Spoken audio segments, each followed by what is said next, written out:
wabarakatuh. Salam sejahtera. Shalom. Kebetulan sore ini lagi satu hari menuju, kita masih di masa tenang dalam kontestasi Pilgub Jawa Barat dan juga Pilgub Nasional. Nah, kita akan ngobrol-ngobrol terkait hal itu tersebut, terkait dengan kontestasi yang sedang berjalan. Sudah hadir dan menyapa dan hadir bersama kita ada Kang Om E atau biasa dengan panggilan Om E. Semangat nih Pak Om E. Iya, kita lagi di mana nih ya? Kita lagi di sebuah Rooftop ya, rooftop di sebuah kampus terkemuka di Kota Bandung. Oh, salah satu salah satu kampus yang paling tersohor lah. Tersohor. Ya, ini kita masih rame-rame nih ngobrolin soal Pilgub Jawa Barat, ada Pilgub DKI. Lagi rame banget ini Om E nih. Om E lagi rame banget di DKI. Ada pertarungan yang sungguh ada antara pasangan Ridho berhadapan dengan pasangan Pramdul, itu Jakarta Menyala nih, Darmakun. Kemudian yang lagi rame juga adalah di Sumatera Utara ya. Di Sumatera Utara kita ketemu dengan Edi Rahmayadi berhadapan dengan Bobi Nasution yang kebetulan juga merupakan putra dari Jokowi ya, mantu dari Jokowi. Kemudian di Jawa Barat ada siapa? Ada Kang Deddy Mulyadi dan Kang Erwan berhadapan dengan Ahmad Saifu dan Ilham Habibie. Ada juga JJ dengan Ronald dan juga Gita Gitali dan Acep, ada Hulu Widiat. Di Jawa Tengah ada Lutfi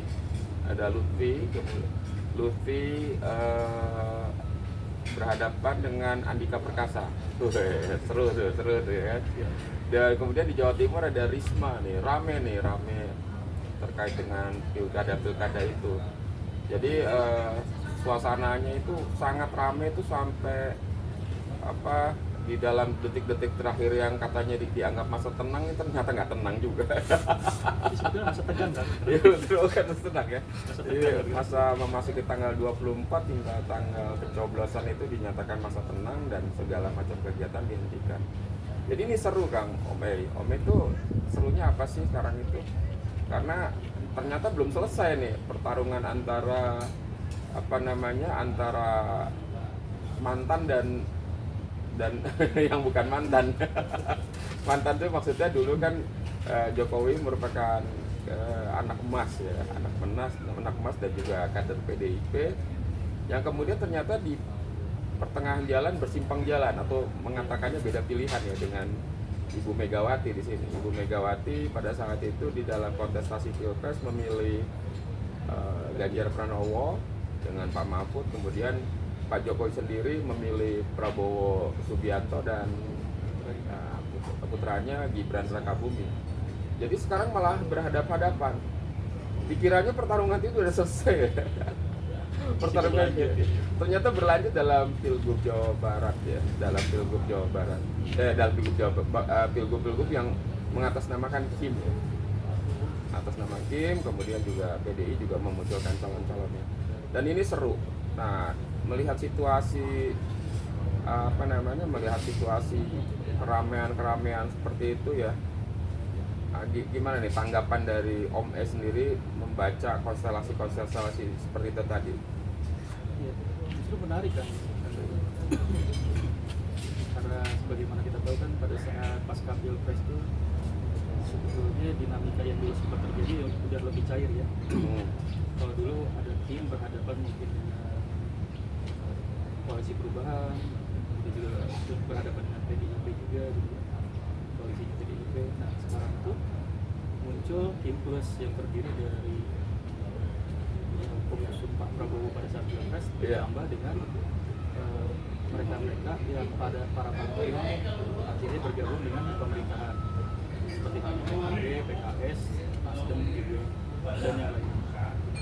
Nah kerjasama partai-partai koalisi ini berlanjut di pilkada serentak 2024 ini.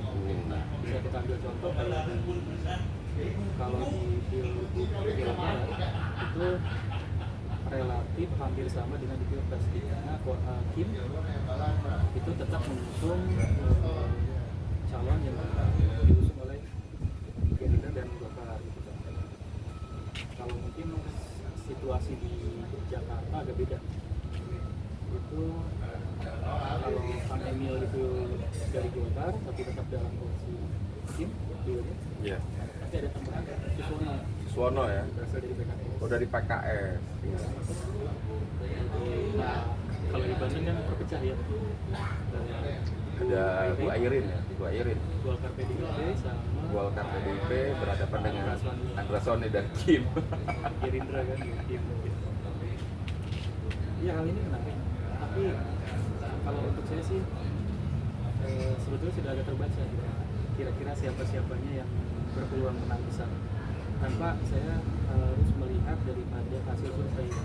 Oh, bisa gitu Kang. Apa yang dijadikan alat ukurnya nih untuk Feeling atau kali ya, feeling ya? Feeling seng. Oh, jadi kalau kebanyakan publik ya atau partai politik kan mengacu kepada lembaga-lembaga survei ya, lembaga survei yang mungkin ada yang disebut tapi kalau kemarin jadi lucu juga ya kan, kayak di Jawa Tengah tuh sempat ada perbedaan selisih antara beberapa lembaga survei yang tergabung dalam perhimpunan persepsi itu. Jadi persepsi yang mana di situ indikator memenangkan pasangan Andika, kemudian kalau dari poltreking itu justru memenangkan itu untuk pilkada DKI ya. Untuk pilkada DKI itu terjadi perbedaan.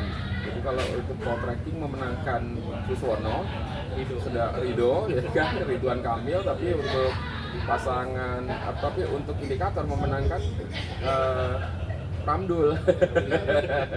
Ya sampai akhirnya mungkin kita sudah tahu dia tiba-tiba keluar ya. Nah, jadi untuk saat ini apa yang bisa dibaca nih dalam analisanya Om E nih? Contoh misalnya kita mulai dari mana ya, Nak ya? Dari Jawa Barat ya, dulu Banten ya? Dari Banten ya. Ya, dari Banten tuh gimana tuh ngebacanya tuh menurut pendapat Om E ini? Saya disclaimer dulu kan, Ya. Saya pun masih terikat pada satu institusi gitu. Saya tidak bisa menunjukkan keberpihakan atau kalaupun saya menyebut nama itu kan hanya hasil analisis ya. Bisa benar, bisa salah, dan itu bukan sebuah bentuk tuduhan. Mungkin kita pernah ngobrol tadi masalah flashback tahun 2020 ketika saya itu melirik Pak Ganjar untuk jadi capres. Padahal waktu itu posisi Pak Ganjar di survei April 2020 itu masuk peringkat keempat atau kelima, belum dilirik. Nah, tapi saya udah berani nulis beliau menjadi dari capres. Nah, pada saat bulan Juni baru kan surveinya Ganjar. Itu saya disclaimer dulu sih. Nah, kalau saya melihat sih saya mencoba belajar namanya analisis kronologis. Historis ya. Dari contoh mungkin kalau di Banten bisa jadi kalau lagunya Karina yang bernyanyi cantik yang menang. Saya nggak bisa nyebut nama begitu. Oke. Kalau di DKI, kalau prediksi saya itu ya, yang sinetronnya agak lama gitu. Aduh, sialan. Katanya apa ya, namanya Nano. Kalau Jadi ikut-ikutan saya. Kalau Jawa Barat itu kita pernah dengar lagunya Jogja hitik-hitik ya. Oh, itu apa, Jogja memang istimewa gitu ya. Itu mungkin saya setuju dengan hasil survei. Nah, kalau di Jawa Tengah itu gimana? Jawa Tengah itu agak menarik, agak kuat. Saya tarik. Iya.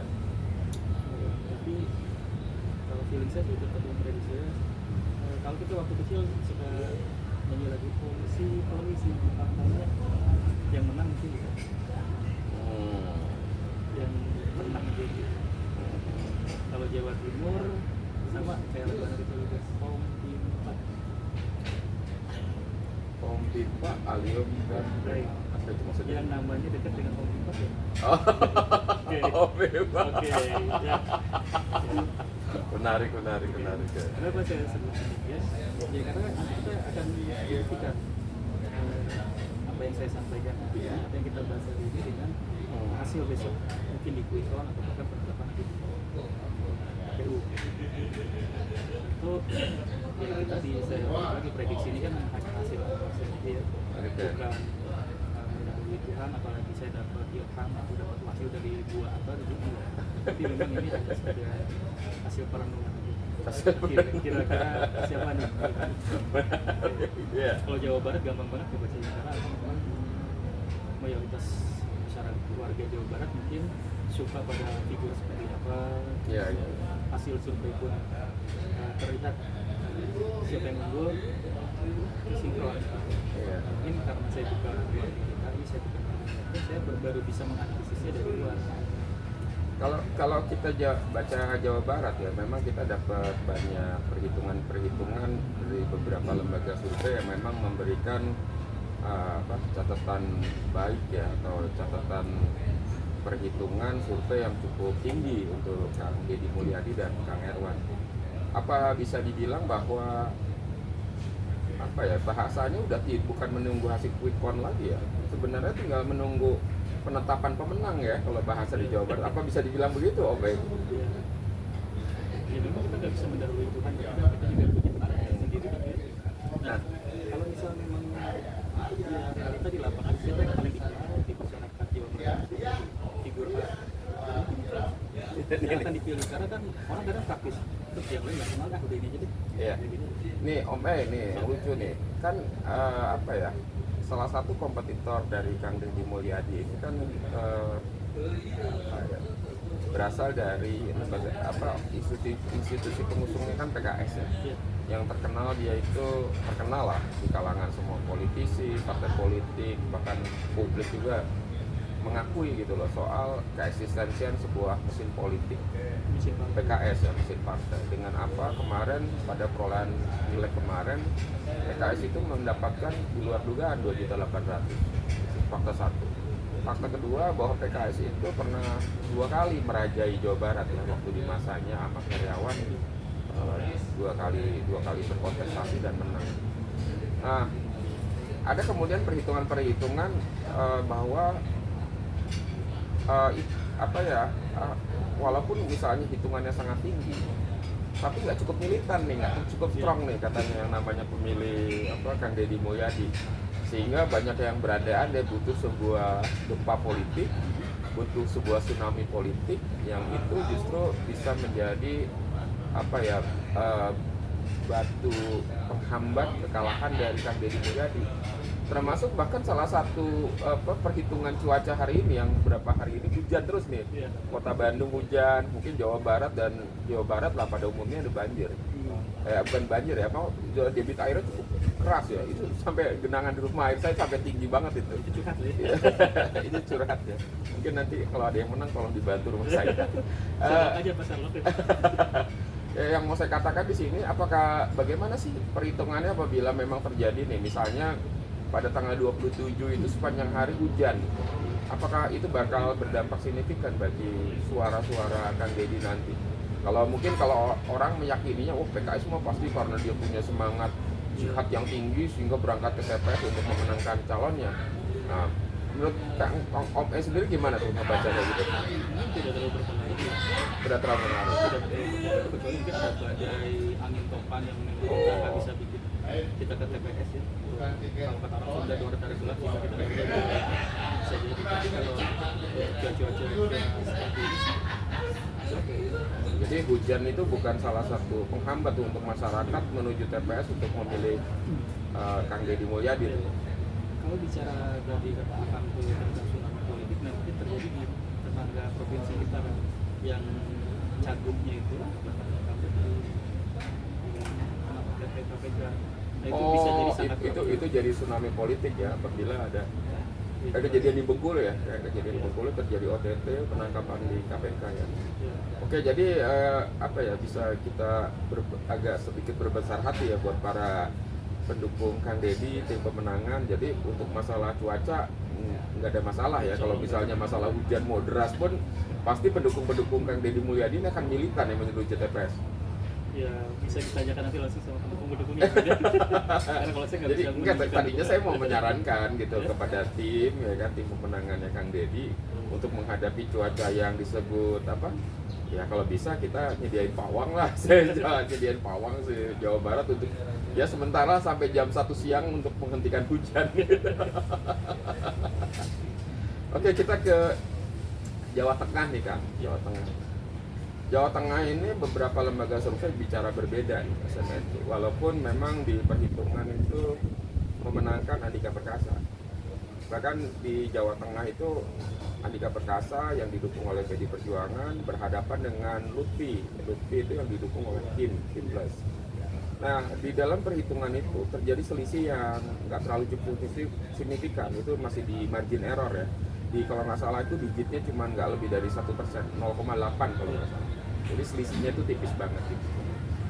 Tapi ada tren menurun problemnya yang namanya bukan Andika, yang namanya Lutfi ini trennya menurun, sedangkan Andika itu trennya naik karena dia baru maju kemudian trennya naik. Nah, ada yang bilang bahwa swing voternya dia bilang 40%, ada yang bilang cuman kisaran 12%. Nah, jadi ini beda-beda ya. Yang kemudian swing voter ini terindikasi terindikasi bahwa swing ini sangat dipengaruhi oleh faktor apa ya, ada temuan dari lembaga-lembaga survei yang mengatakan bahwa mereka akan sangat dipengaruhi bahwa mereka itu menantikan sesuatu atau menerima sesuatu.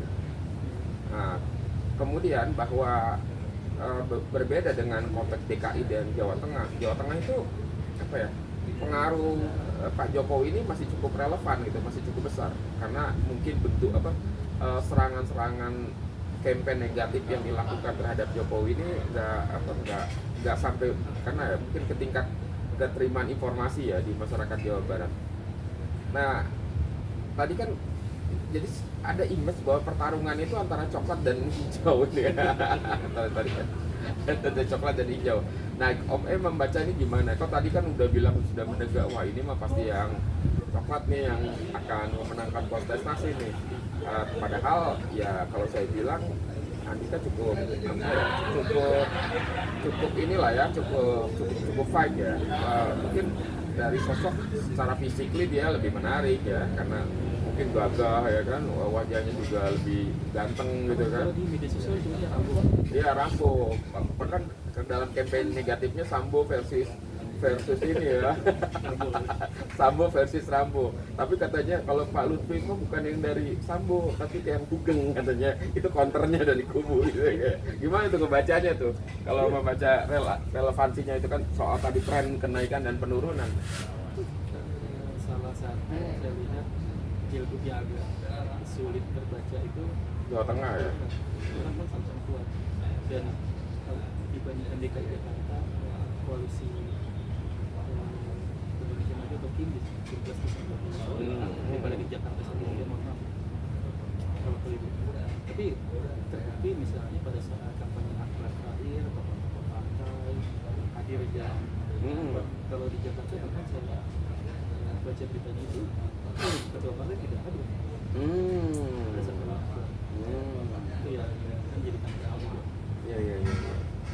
Ya itu untuk Jawa Tengah ya, ini kan Jawa Tengah itu terkenal sebagai yang sudah ya, itu terkenal oleh kandang banteng ya. Bahkan kalau di Jawa Barat itu terkenal dengan mesin politiknya PKS, sedangkan kalau Jawa Tengah itu terkenal mesin politiknya adalah PDI Perjuangan.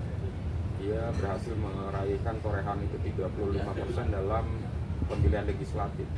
Artinya mereka punya mesin yang juga cukup solid ya, bekerja dengan sangat masif. Nah, menghadapi situasi dan gempuran seperti itu ya kan, maksudnya progresif itu ya, yang dimana kita dengar bahwa salah satu koordinator pemenangan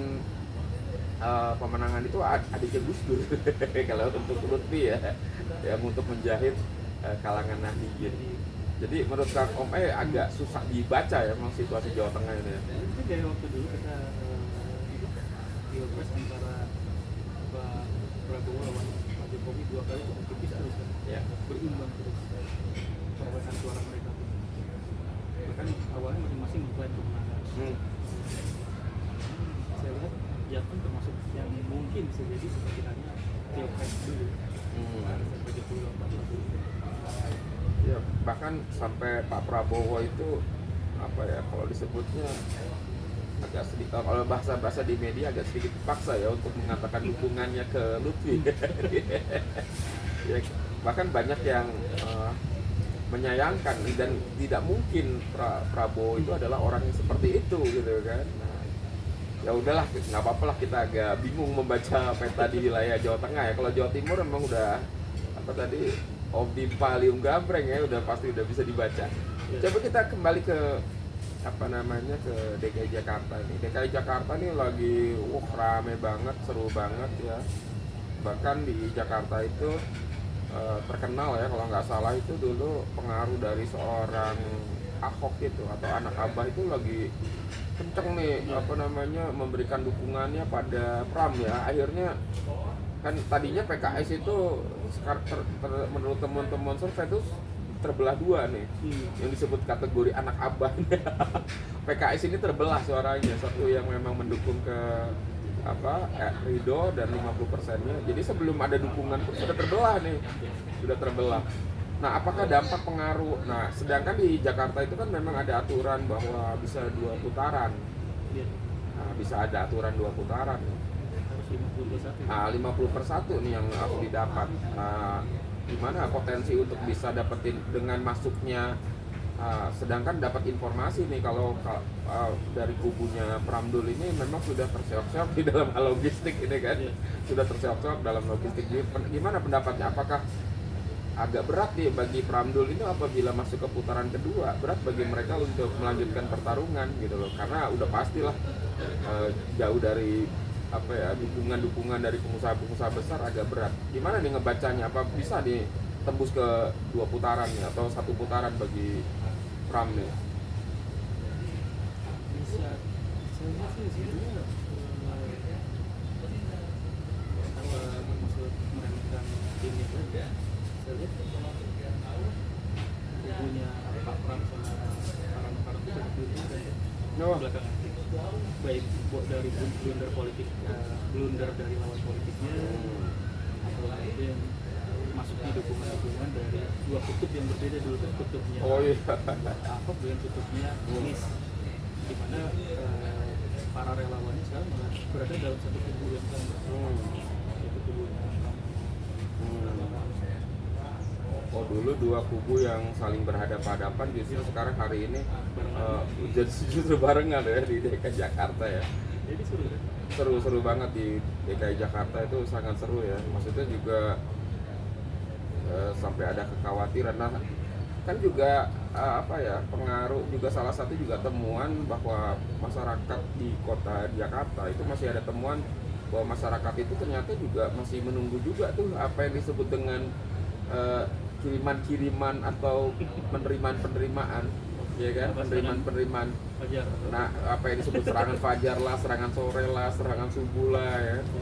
Nah, di DKI Jakarta itu pada dikala era zamannya apa dulu, waktu zamannya siapa waktu Ahok itu, walaupun mendapatkan dukungan kekuasaan pada saat itu Jokowi masih menjadi presiden, itu ternyata juga tidak bisa mengalahkan Anies Baswedan, walaupun istilahnya dibom dengan segala sesuatunya. Saya agak meragukan ya pendapat pengamat itu ya, maksudnya pengamat survei itu mengatakan bahwa Jakarta ternyata juga bisa dibeli ya. Kalau saya lihat kok tapi tidak terjadi pada kasus Anies itu, gimana Kang gitu? Apa ya? Kalau tempo hari ini mungkin dari sudut pandang saya, Pak Anies itu diuntungkan oleh blundernya Pak Ahok. Mungkin yang udah mendukung Pak Ahok tiba-tiba pindah ke, nah ketika Pak Ahok gagal 1 putaran, menang 1 putaran, disitulah peluang Pak Anies untuk bisa memenangkan kontestasi pada saat itu dengan ada dukungan dari pendukung AHY. Kalau tidak salah pada saat PKB dengan P3 kan malah mendukungnya ke Ahok. Tapi itu pun ternyata tidak bisa menghasilkan dikonversi menjadi sebuah bagi Ahok sendiri. Atau bisa dibilang begini, bahwa memang sebenarnya masyarakat itu memang sudah punya pilihan ya, punya pilihan, tapi masih tetap memang pengen mendapatkan apa ya, pemberian atau ya bahasanya sogokan ya, untuk mempengaruhi atau mengambil pilihannya nanti di penentuan pilihannya di masa hari-hari akhir penentuan ya. Tapi sebenarnya masyarakat DKI sebenarnya sudah punya pilihan sebenarnya. Ya maksud bisa disebut dengan cerdas ya. Jadi memang peta politik Indonesia, oh ya kita udah kita udah DKI nih. DKI, setelah DKI kita tadi Banten ya. Banten mungkin juga relatif nggak terlalu rame ya. Gimana pendapatnya soal Banten nih, Bu Airin lawan Andra Soni? Detik-detik akhir pada saat Bu Airin waktu itu kan sempat akan dicalonkan ke PDIP, tiba-tiba Golkar langsung mendeklarasikan dukungan ke Bu Airin. Dari langsung mendeklarasikan Airin. Jadi Bu Airin, Golkar berkoalisi dengan PDIP. Dan itu kita tahu sendiri itu di detik-detik akhir. Padahal awalnya tim itu sudah solid untuk Andra Soni. Jadi menunjukkan bahwa sebetulnya Bu Airin dan juga kubu Megawati mungkin memiliki kekuatan yang nggak bisa diambil. Apalagi mungkin melayani masyarakat, kinerja Bu Airin sudah hebat, mungkin dengan dilanjutkan menjadi gubernur Banten sudah punya kinerja yang baik. Oke, ini sore ini mendung. Semoga besok di dalam pemilu terang benderang ya, dalam rangka kita memilih atau menentukan bahwa rakyat Indonesia akan memilih kemana nih, atau mau dibawa kemana arah Indonesia ke depan. Itu adalah pilihan dari publik ya, atau pilihan dari rakyat Indonesia. Pilihannya apakah itu akan dikembalikan kepada apa namanya setiap insan atau kepada setiap warga negara menentukan hak pilihnya besok di TPS. Nah, kita terima kasih nih udah Om E sudah bagi-bagi informasi dan analisanya. Semoga analisanya itu memang sesuai dengan apa yang Om E analisakan. Kalau itu bukti berarti Om E bisa kita sebut sebagai seorang cenayang yang bisa membaca mata politik dan bisa kita jadikan selalu narasumber untuk kita jadikan referensi untuk membaca selain survei-survei yang lain ya, lembaga survei. Ya mungkin sementara itu dulu dari kita, nanti kita akan ketemu pada episode dari dalam tema-tema yang lain. Terima kasih. Assalamualaikum warahmatullahi wabarakatuh.